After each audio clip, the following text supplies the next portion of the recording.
పెద్దవాళ్ళు పాడేవారు. వాటి బట్టి కనీసం లక్ష్మీ స్థానాలు తెలిస్తే ఎవడ మర్యాద ఇవ్వాలి. వృధాగా పాలు పెరుగు పారేయడాలు ఇవి చేయరాదు. కొన్ని మర్యాదలు ఉన్నాయి.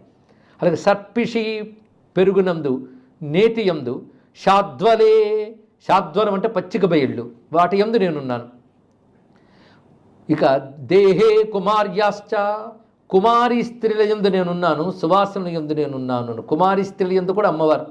అలాగే సురాణం తపస్వినాం యజ్ఞహుతాంచ గేహే, అగ్నిహోత్ర గృహాల్లో నేను ఉంటాను. ఎక్కడ అగ్నిహోత్రం ఉంటుందో అక్కడ అమ్మవారు ఉంటారు. అదేవిధంగా దేవతల యందు దివ్యత్వముగా నేనున్నాను, తపస్సుల్లో తపస్సుగా నేనున్నాను. అలాగే శర్రేచ సంగ్రామ వినిర్గితేచ, యుద్ధాల్లో నేనే ప్రకాశిస్తుంటాను, సంగ్రామ లక్ష్మిగా భాషిస్తాను. వేదధ్వని యందు శంఖనాదం యందు స్వాహా స్వధాకారముల యందు నేనున్నాను. ఇది గొప్ప విషయం అండి. ఇక్కడ దేవతాశక్తులు రావడానికి కోసం శంఖనాదం చేస్తారు. ఇప్పుడు నేను విన్నాను.